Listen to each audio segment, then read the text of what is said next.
bless you, say. Silakan duduk semua dalam hadirat Tuhan. Selamat pagi, berapa banyak dari saudara yang bersuka cita ada di dalam rumah Tuhan, lambaikan tangan saudara. Saya tahu Tuhan senantiasa memimpin gerejanya dan di tengah-tengah keadaan yang semakin tidak menentu. Tapi saudara dan saya bisa dipastikan bahwa yang beserta dengan kita jauh lebih dahsyat dan lebih luar biasa. Dan Tuhan tidak pernah membiarkan kita jalan sendirian. Amin. Saudara, saya memberikan salam saya buat Pastor Andy yang saat ini sedang melayani di Manado. Sisipan dengan beliau, kemarin saya tiba dari Manado ke Jakarta. Dan beliau hari ini melayani di kota Manado. Tapi saya percaya saudara semua yang ada di Grow Community Church, saudara sedang senantiasa dipimpin, dituntun oleh Tuhan. Untuk senantiasa mengiring Tuhan, berpartisipasi di dalam apa yang Tuhan sedang lakukan. Dan saya percaya di tahun 2026 Tuhan punya kepentingan atas kehidupan saudara. Amin saudara. Nah tahun ini tema besar yang diberikan oleh Pastor Nico adalah The Year of the Great Commission. Saya katakan tadi pagi seringkali banyak orang kalau mendengar The Year of Harvest, The Year of Breakthrough, The Year of Fruitfulness, semuanya sangat semangat dan excited. Kenapa? Ada pengharapan yang bisa diterapkan secara pribadi. Tapi seringkali kalau kita mendengar tahun 2026 adalah tahun amanat agung, kita pusing, kita bingung. Apa urusannya sama saya? Apakah amanat agung berarti hanya sekedar gereja penuh, ibadah banyak, KKR lebih banyak, misi, penginjilan, acara-acara yang sifatnya untuk memberitakan kabar Injil semakin banyak. Tapi hari ini saya berdoa lewat ibadah yang kedua ini saya memberikan kepada saudara landasan pengertian bahwa amanat agung sangat berhubungan dengan kehidupan masing-masing pribadi orang percaya. Bagaimana Anda menghidupi hari-harimu bersama dengan Tuhan. Orang percaya harus mengerti bahwa Bapa Surgawi yang saudara dan saya sembah, Dia adalah pencipta. Dan Dia yang menciptakan saudara dan saya, setiap ciptaan diciptakan membawa alasan dan tujuan. Saudara dan saya yang mau hidup untuk kepentingan Tuhan, saudara harus mengerti. Setiap kali Tuhan memberikan perintah, di dalam perintah Tuhan selalu disertai dengan yang namanya penyertaan dan penyediaan Tuhan. Karena perintah tidak mematikan kita. Perintah membawa kelepasan sebetulnya. Waktu Yesus mati di atas kayu salib, yang dihapuskan adalah hukuman atas dosa. Tuhan tidak pernah menghapus hukum. Sebab perintah sebelum manusia jatuh di dalam dosa, hukum diberikan untuk kesejahteraan manusia. Perintah ada supaya saudara dan saya ada di dalam ketertibannya Tuhan. Waktu saudara dan saya mengerti akan karya salib Kristus, kita dimerdekakan dari yang namanya hukuman dosa. Kita tidak dimerdekakan dari hukum. Kenapa? Karena hukum kerajaan ditetapkan oleh Tuhan untuk membawa kehidupan buat kita. Waktu saudara dan saya mau belajar hidup di dalam perintah-perintah Tuhan, maka penyertaan dan penyediaan Tuhan bisa dipastikan ada di dalam kehidupan saudara. Karena barang siapa yang hidup untuk kepentingan Tuhan, dia punya kepentingan dalam keluargamu, dia punya kepentingan dengan kesehatanmu, dia punya kepentingan dengan bisnismu, dia punya kepentingan dengan pekerjaanmu, dia punya kepentingan dengan talentamu. Dan kalau saudara dan saya mau hidup di dalam kepentingan Tuhan, saudara tidak perlu dan tidak akan pernah jalan sendirian. Sebab Tuhan yang mengutus saudara adalah Tuhan yang sama yang menyertai saudara. Dia yang memulai pekerjaan yang baik dalam hidup saudara. Dia setia membawa saudara sampai pada garis akhir yang percaya. Katakan amin. Buka sama-sama dengan saya Markus 16 ayat yang ke-15 sampai ayat yang ke-20. Pertama saya mau saudara mengerti bahwa amanat agung punya dua sisi. Markus 16 ayat yang ke-15 sampai 20. Yang kedua Matius 28 ayat yang ke-17 sampai ayat yang ke-20. Sangat berbeda. Waktu ditanyakan apa yang menjadi tema khotbah saya katakan full of the Spirit in the inside, bold with the truth on the outside. Apa yang saudara terima, apa yang Anda alami, apa yang Anda bawa di dalam, menentukan apa yang saudara bawa di luar. Dan saudara, saya mau kasih tahu bahwa hari ini Tuhan berkata bahwa penyembah-penyembah benar menyembah di dalam roh dan kebenaran. Anda bisa baca di Yohanes pasal yang keempat. Wanita Samaria yang mendapatkan pewahyuan pengertian akan penyembah-penyembah benar yang menyembah Bapa di dalam roh dan kebenaran. Dia berjumpa muka dengan Mesias. Perjumpaannya membuat perempuan ini yang tadinya terpuruk di dalam dosa. Dia punya 5 mantan laki yang bukan suami, yang sekarang sama dia juga bukan suami. Jadi ibu ini hidup di dalam pelacuran atau dia hidup di dalam gaya hidup yang sebetulnya sangat memalukan. Tapi satu kali ibu ini bertemu dengan Tuhan Yesus, Yesus konfrontasi dosa ibu ini, tapi dia perkenalkan siapa dirinya yang merubah kehidupan ibu ini. Ibu ini yang di Samaria, dia membawa satu kota untuk mengalami sebuah kebangunan rohani. Lewat apa? Kesaksiannya. Dia tidak dibelenggu oleh karena masa lalunya. Dia nggak malu oleh karena aibnya yang tiba-tiba muncul. Tapi satu perjumpaan dengan Tuhan merubah segenap arah hidupnya. Orang yang tadinya ada di dalam kubangan dosa berubah dan dia membawa nama Tuhan. Simple loh. Saudara dan saya nggak melihat bahwa dia melakukan mujizat, menyembuhkan orang sakit, melepaskan yang terbelenggu. Hanya one encounter with God. Nah kalau saudara tahun ini adalah tahun amanat agung, lewat semua yang Anda pegang dengan tanganmu, Tuhan punya kepentingan. Tapi bagaimana supaya orang bisa hidup melakukan kehendak Bapa yang ada di dalam sorga dan hidup di dalam penyediaan, penyertaan, perlindungan Tuhan. Kenapa? Karena kalau saudara dan saya adalah utusan Tuhan, maka dia yang bertanggung jawab. Kalau saudara dan saya hidup untuk kepentingan kita sendiri, kita mau capai cita-cita kita sendiri, kita hidup for us, he has no obligation to bless what he never sent. Dia nggak punya obligasi memberkati yang tidak pernah dia utus. Oleh sebab itu kenapa penundukan diri itu penting? Penundukan diri, ketaatan, gaya hidup seperti Yesus hidup bukan untuk dirinya sendiri. Tapi untuk melakukan kehendak Bapaknya, itu bukan mengekang kita. Sama seperti Yesus yang adalah satu dengan Bapaknya. Selama dia ada di bumi, melakukan kehendak Bapaknya. Dia gak pernah ditinggal oleh Bapaknya. Kecuali waktu dia tergantung di kayu salib. Dia ditinggal secara intensional. Kenapa? Dia ditinggalkan supaya kita gak perlu ditinggal gitu loh saudara. Dan dia berkata barang siapa ada di dalam dia. Kemenangan yang Yesus alami. Kemenangan Yesus menangkan di atas kayu salib. Sekarang jadi bagian hidup saudara dan saya. Mengerti, katakan amin. Saudara dan saya berperang bukan untuk menang. Kita berperang karena sudah menang. Ada orang yang nanya, kenapa perlu perang kalau sudah menang? Karena musuh saudara setan masih ada gitu. That's why you still have to war. Tapi saudara tidak berperang supaya menang. Saudara berperang karena sudah menang. Tapi kamu masih punya musuh. Musuhmu masih aktif. Musuhmu masih merajalela. Dan orang percaya yang mengerti siapa dirinya di dalam Kristus. Anda tetap melewati masa sukar. Anda tidak diluputkan dari masa sukar. Karena orang Kristen, pengikut Kristus, kita bukan pecundang. Enggak. Kita dijadikan orang-orang yang berani menghadapi hari esok. Makanya Yesus berkata jangan takut, kenapa? Sebab aku menyertai kamu. Saudara gak akan pernah baca kata fearless di Alkitab. Orang percaya tidak pernah dikasih tahu kamu gak boleh takut. Kamu bisa takut. Anda gak pernah baca kata fearless di Alkitab. Tapi berulang-ulang Alkitab berkata fear not. Jangan takut. Bukan gak boleh takut. Jangan takut. Berarti ada keputusan day by day. Bukan berarti kamu gak bisa takut. Tapi kamu memilih untuk tidak takut. Yang mengerti katakan amin. If you know who you are in Christ. Dan ini adalah masanya di tengah-tengah kegelapan. Terang Tuhan yang ajaib harus bersinar. Tanpa kegelapan, terang kehilangan arti. Tanpa kegelapan, terang kehilangan makna. Saudara dan saya adalah terang dunia. Kapan kita bersinar? Di tengah kegelapan. Tadi pagi saya bacakan Yohanes 1 ayat 5. Tapi kegelapan tidak bisa menelan terang. Tapi saudara yang bersinar di tengah-tengah kegelapan. Karena hidupmu, karena keluargamu, karena pekerjaanmu, karena kesehatanmu, karena keterampilanmu. Karena Kristus yang tinggal di dalam saudara. Di tengah-tengah dunia yang semakin gelap, selalu ada pengharapan. Kenapa? Karena saudara tidak ditelan oleh kegelapan. Tapi saudara membawa solusi di tengah-tengah kegelapan. Yang mengerti katakan amin. But you need the Spirit. Dari mana? Markus 16 ayat yang ke-15 sampai ayat yang ke-20. Perhatikan baik-baik. Lalu Yesus berkata kepada murid-muridnya. Dia katakan pergi ke seluruh dunia. Beritakanlah Injil kepada segala makhluk.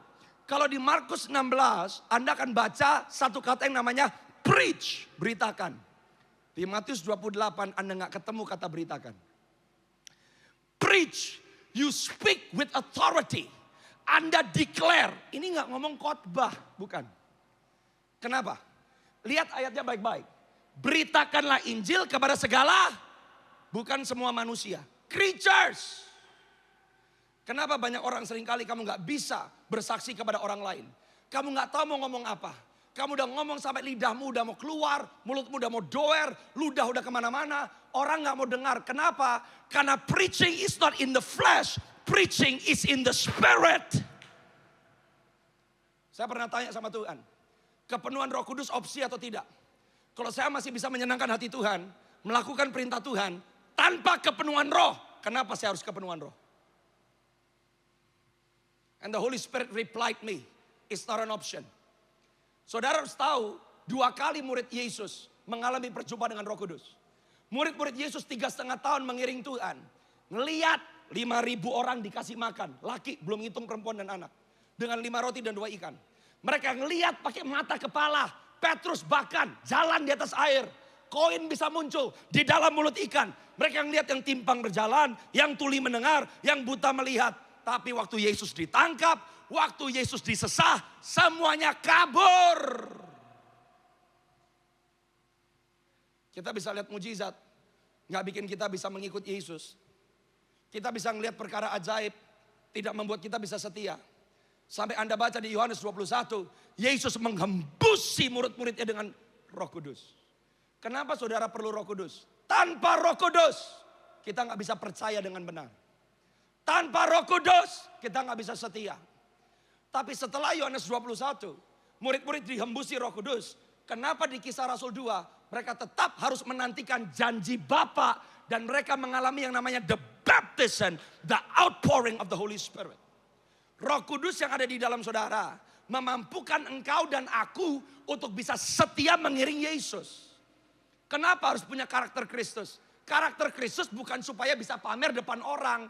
Karakter Kristus memastikan bahwa kekristenan kita bukan palsu tapi otentik. Bukan buat kasih lihat orang. Character shows that you submit to God. Tapi kenapa dia penuhi dengan otoritas dan kuasa? Karena saudara dan saya tidak hanya dipanggil untuk menyerupai Kristus. Saudara dan saya dipanggil untuk menyatakan Kristus. Gimana Anda menyatakan Kristus? Waktu kamu menumpangkan tanganmu yang sakit sembuh. Kalau menyembuhkan orang sakit nggak perlu jadi pastor. Anda jadi businessman, jadi suami, jadi istri, jadi guru, jadi profesor. Jadi apapun Anda bisa sembuhkan yang sakit. Melepaskan yang terbelenggu, bisa di mana-mana. Jadi goalnya Tuhan bukan menu-menuin gereja. Gereja berhasil tidak diukur dari berapa yang masuk. Gereja berhasil diukur dari berapa yang diutus. Yang mengerti katakan amin. Dia katakan preach to all creatures. Penginjilan tidak pertama dimulai di mulut.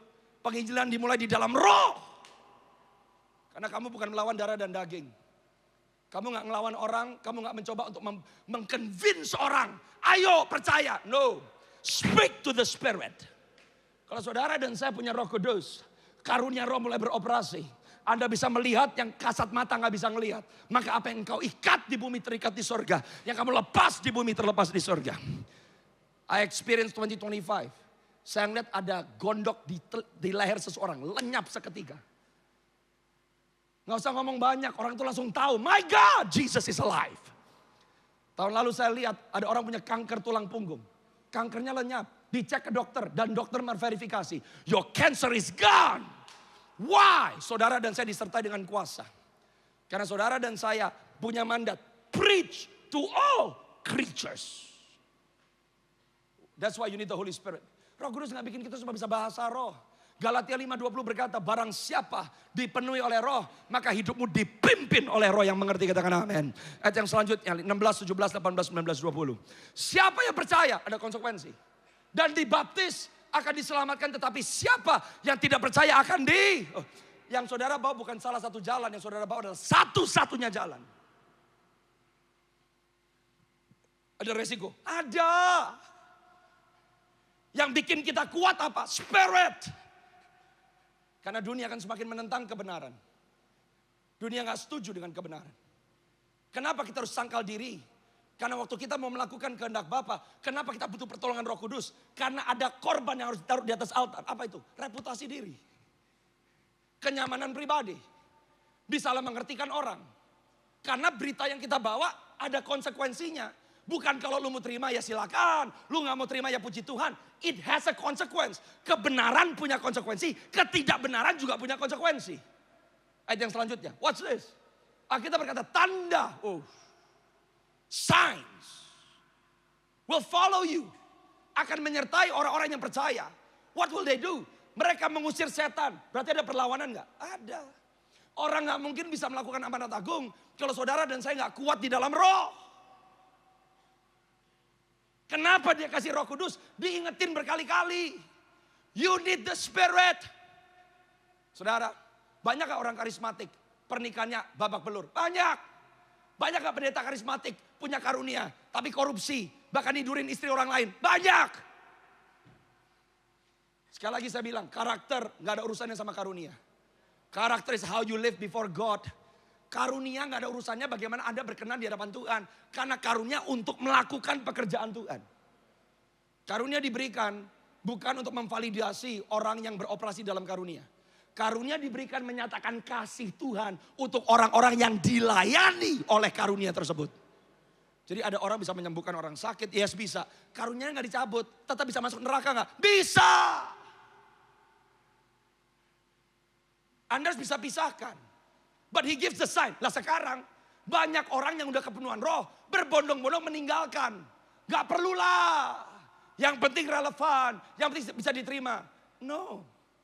Saudara harus punya spirit and truth. Saya kasih gambaran. Saudara tahu pesawat terbang? Pesawat A350, A380, sebuah benda yang punya kapasitas yang luar biasa. Pesawat nggak bisa terbang kalau hanya di darat. Maka sesuatu yang punya kapasitas besar kehilangan tujuan dan arah loh. Tapi pesawat nggak bisa terbang kalau nggak ada landasan. Di bawah pesawat terima bahan bakar, pesawat diservis, pesawat diisi penumpang. Tapi pesawat dengan potensi yang besar, kalau hanya ada di bandara, jalannya aja pelan. Kebenaran landasan. Tapi yang membawa kebenaran sampai ke tujuan Tuhan adalah the spirit. Pesawat paling bahaya kapan? Pas di udara, bukan di darat. Kenapa Anda perlu Roh Kudus? The Spirit yang membawa saudara dari titik A masuk ke tujuan ilahi. Tapi waktu saudara udah nyampe ke tujuan ilahi, mendaratnya di mana saudara? Darat, nggak ada darat, itu pesawat kehabisan bahan bakar, meledak. Tanpa kegerakan roh, kebenaran tidak membawa saudara dan saya sampai ke tujuan Tuhan. Tapi tanpa kebenaran, maka kegerakan roh seringkali liar. You need both. Jangan dibuang. Bayangkan ada anak kecil. Pertama kali ketemu sama udang. Dia makan kepala udang. Dia makan kulitnya. Keselak. Anak kecil akan buang semua udangnya. Gua gak mau lagi makan udang. Orang dewasa tahu cara ngupas kepala udang. Kulitnya dikupas, dagingnya dimakan. Jadi orang Kristen yang semakin dewasa bukan semakin skeptik. Orang Kristen yang semakin dewasa bukannya gak mau, tolak, sesat, gua gak mau, kecewa, kepahitan. Semakin dewasa orang Kristen, Anda bisa membedakan yang mana yang benar, yang mana tidak benar. Yang benar lu makan, yang tidak benar jangan lu makan gitu loh. Tapi kalau saudara buang semua udangnya, sesuatu yang rasanya enak yang Tuhan sediakan, Anda kehilangan hak istimewa hanya karena kamu kepahitan sama masa lalu. Itu kan artinya kenapa dewasa itu perlu. Orang dewasa ngadapin masalah. Tapi orang dewasa gak nangis-nangis kayak anak kecil. Yang mengerti katakan amin. You need the spirit. Banyak gak orang karismatik Pentakosta gagal? Banyak.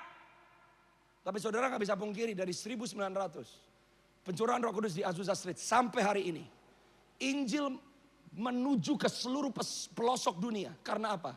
Karena keterlibatan pekerjaan Roh Kudus di dalam hidup orang percaya. You cannot deny that.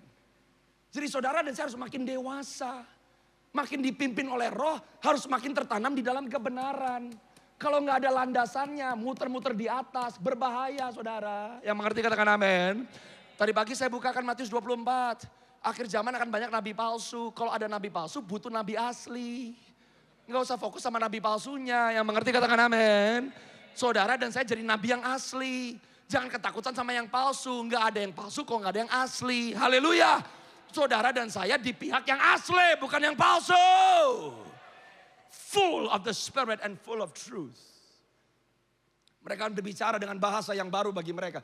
Jadi kalau mau melakukan amanat agung, harus keluar dari zona nyaman loh. Kamu akan ngalamin hal-hal yang baru. Lah gimana ngalamin kalau skeptik, ditolak dulu.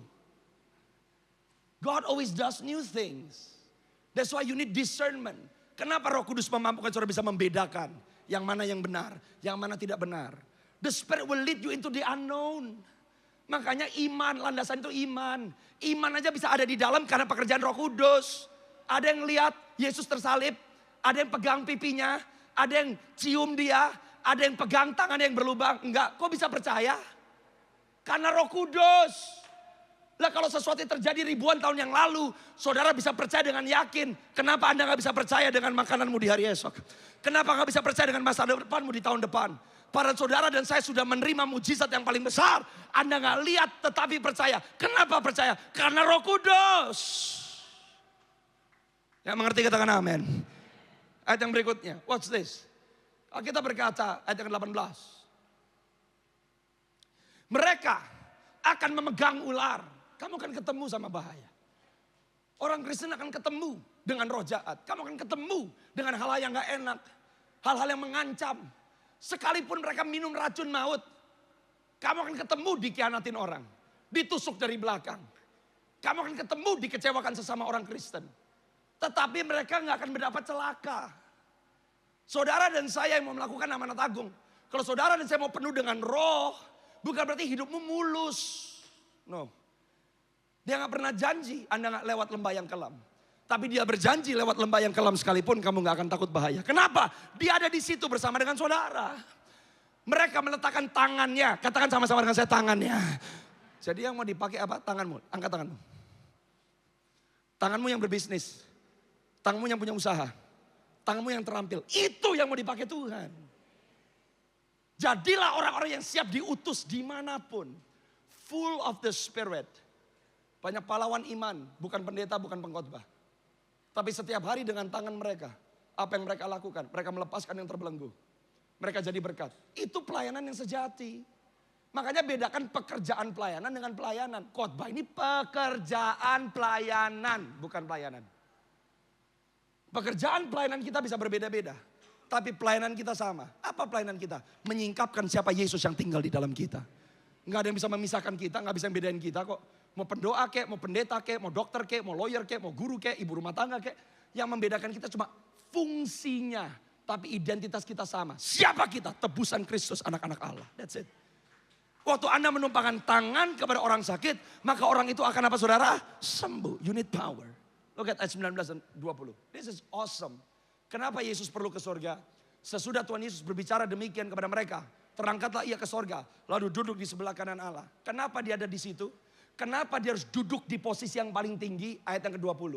Karena saudara dan saya gak bisa melakukan amanat agung sendirian. Waktu dia udah duduk di kanan Bapa, kita yang pergi, kita yang bawa pesan, kita yang bawa pengharapan. Tuhan turut bekerja. Yesus gak nganggur di sorga. Kenapa dia masih di sorga belum balik? Nemenin kita supaya kita berhasil dengan apa yang dia tetapkan buat kita. Dia turut bekerja, meneguhkan firman dengan tanda-tanda yang menyertai. Yang mengerti katakan amin. Saudara gak bisa melakukan amanat agung tanpa spirit, roh.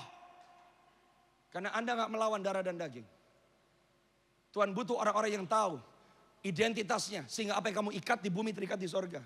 Gimana kita bisa mengikat setan? Lu ngikat sesama pengerja di dalam gereja. Kepahitan dikit pindah gereja. Kecewa dikit langsung komentar di netizen. Ampun. Be strong in the spirit. Di dalam roh.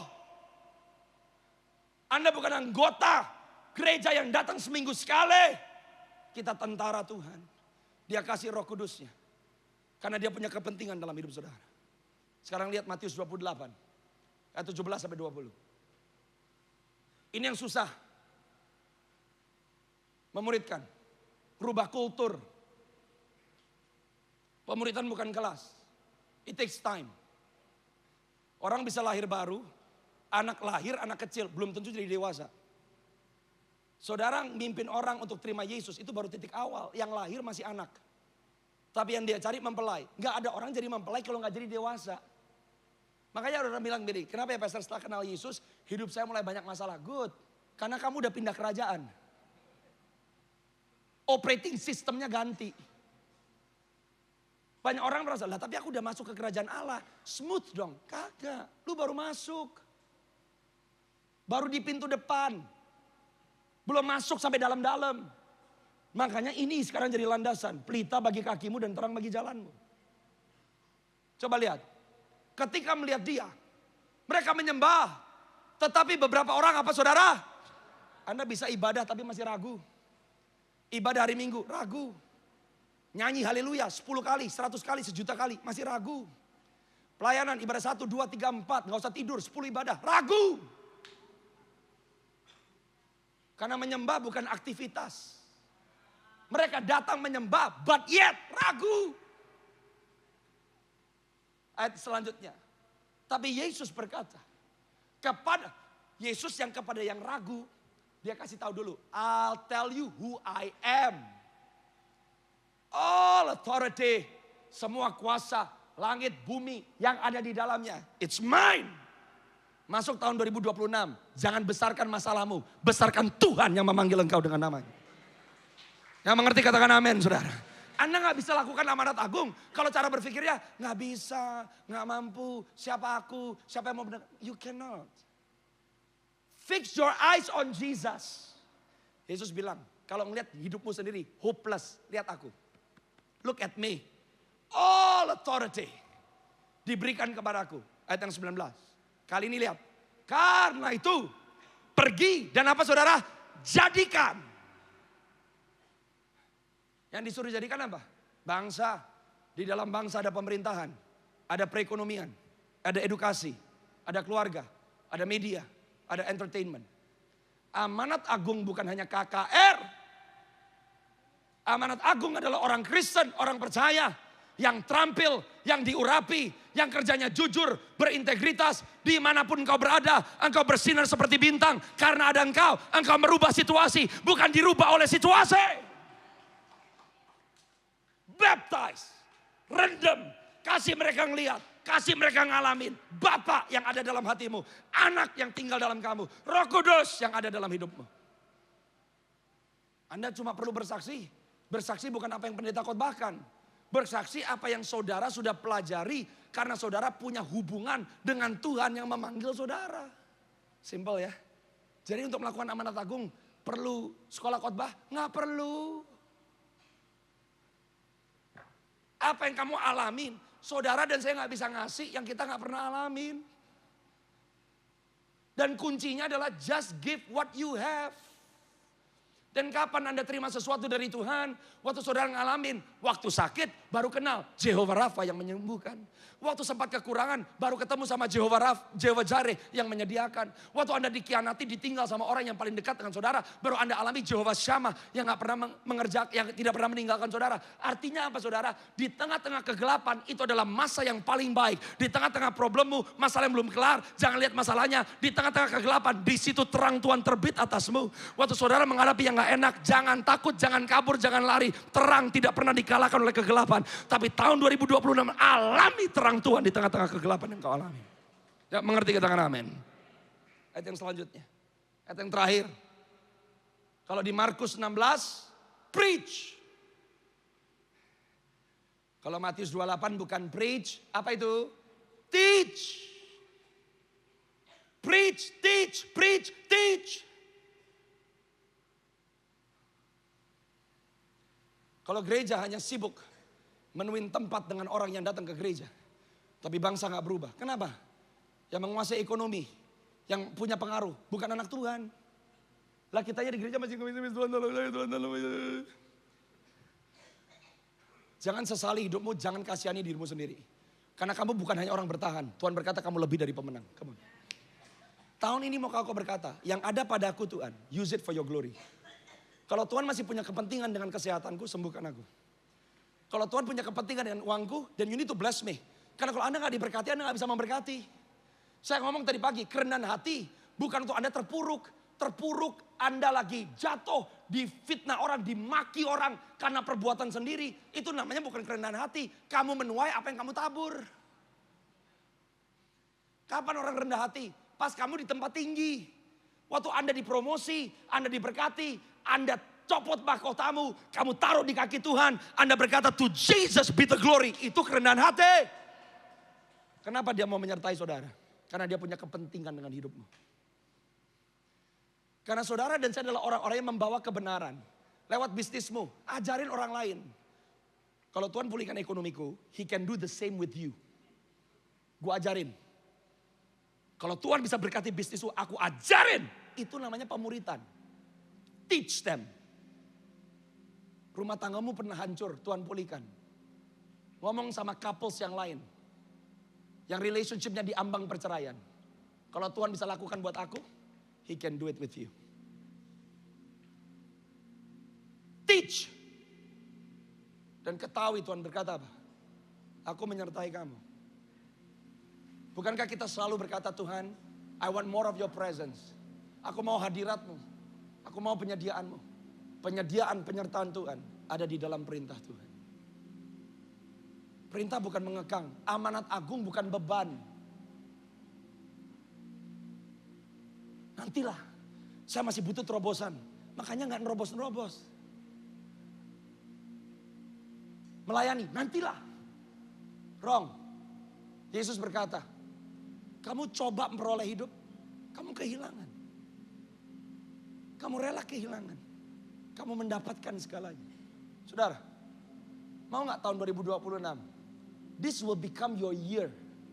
Di mana Anda rubah. Not my will, your will. Not my plan, your plan. What do you want me to do? Ternyata Tuhan punya kepentingan. Apapun yang dipercaya, aku harus jadi berkat. Apapun yang aku sudah terima, aku harus bagikan. Tuhan sedang tidak memiskinkan saudara. Sadar gak semua yang dia minta dari hidup kita itu sampah. Karena dia Bapa yang baik. Waktu dia berkata leave everything. Saya gak ada waktu di ibadah ini, mungkin ibadah ketiga. Anda ingat cerita tentang anak muda yang kaya. Hukum Taurat sudah kulakukan. Aku udah bikin semua. Apalagi yang kurang? Yesus berkata, jual semua hartamu ikut aku. Dia memalingkan wajahnya, dia pergi dengan wajah yang sedih. Saudara tahu Tuhan Yesus tidak memiskinkan anak muda itu. Sebetulnya dia sedang memperkaya. Di mana ayatnya? Markus 10:28 Anda baca di rumah.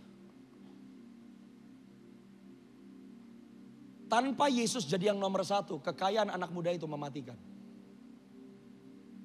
Tapi dengan Yesus yang jadi terutama dalam hidup anak muda itu, kekayaan yang menghidupkan.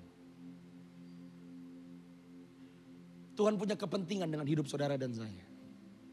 Dan dia bukan Bapak yang gak bertanggung jawab. Apalagi dia titipkan kepada kita yang menjadi pekerjaannya. Kita perlu khawatir dengan kehidupan kita. Enggak, simple, ngomong aja gini, Tuhan udah gak butuh saya, ambil. Tuhan udah gak butuh keluarga saya, Tuhan gak butuh keuangan saya, ambil. Hari ini pesan Tuhan datang kepada saudara, dia punya kepentingan dengan hidupmu. Karena bukan saudara dan saya memilih dia, tapi dia yang memilih kita. Dan dia memilih kita untuk melakukan amanat agungnya. Preach my word, Roh Kudusku yang tolong kamu. Teach them. Dunia semakin gelap, gak perlu takut. Sebab saudara dan saya adalah terang. Berarti siapa kita? Kita jawaban di dalam kegelapan. Saya berdoa di tahun 2026 ke depan. Hidupmu bukan hanya bertahan, tapi hidupmu berkemenangan. Kapan kemenanganmu mulai? Hidupi amanat agung Tuhan. Hidupi kepentingannya. Dia Bapa yang baik. Bahkan dia berkata, sebelum kamu minta aku sediakan. Sebelum kamu meminta, aku memberikan yang kamu perlu. Bahkan Matius 6:33 berkata, carilah dahulu kerajaan Allah dan kebenarannya. Perintahnya, isi hatinya, pikirannya, hatinya, perasaannya. Maka segala sesuatu yang kamu perlukan supaya berhasil, akan aku tambahkan kepadamu. Yang mau dipakai Tuhan di tahun 2026, angkat tanganmu tinggi-tinggi. Berdiri semua dalam hadirat Tuhan. Tuhan, aku berdoa di dalam nama Yesus. Biar di tahun 2026 ini Tuhan, kami sadari betul bahwa Tuhan punya kepentingan dalam hidup kami. Tuhan punya kepentingan dalam hidup kami. Abah, ambil beberapa detik ke depan saudara, talk to God. Pribadi lepas pribadi. Minta, Tuhan penuhi aku dengan roh dan kebenaran. Penuhi aku dengan roh dan kebenaran. I need the spirit, I need the truth. Karena peperangan saudara bukan melawan darah dan daging. You need the spirit and you need the truth. Sabarakaturulumun syididikiturumun sadadabakadaramanda. Dan kuncinya hanya percaya. Sananamun dererebo syaralamana. Roh Kudus, aku berdoa urapi setiap hamba-hambamu dengan apa yang Tuhan sudah percayakan di tangan setiap kami. Biar kami kelola dengan penuh kebijaksanaan. Biar kami kelola dengan penuh kerendahan hati. Dapati kami sebagai orang-orang yang bisa dipercaya oleh Tuhan. Kami percaya Tuhan, keadaan dunia tidak semakin baik.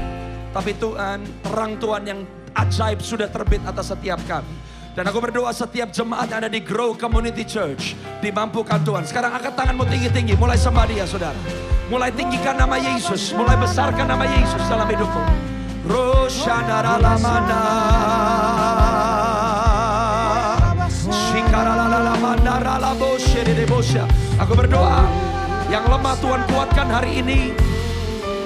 Yang sedang berseru Tuhan, aku berdoa hari ini biar kami mengalami perjumpaan yang mengubahkan hidup kami. Tuhan, kami gak mau cuma tahu Engkau, tapi kami mau mengalami Tuhan. In the mighty name of Jesus, I pray for the infilling of the Holy Spirit. Aku berdoa Tuhan di dalam nama Yesus, mampukan kami to preach, to teach, dan Kau membuat langkah-langkah kami berhasil bagi hormat dan kemuliaan nama Tuhan. Aku berdoa untuk setiap keluarga. Aku berdoa untuk setiap pernikahan. Aku berdoa untuk setiap individu di dalam nama Yesus. Buat kami mengerti siapa Tuhan yang ada di dalam kami dan siapa kami yang ada di dalam Tuhan. Kami berdoa biar datang kerajaan-Mu dan jadi kehendak-Mu di dalam dan melalui kehidupan setiap kami. Seperti di dalam surga, di dalam nama Yesus. Yang percaya sama-sama katakan. Come on, berikan tepuk tangan yang paling meriah buat Tuhan Yesus.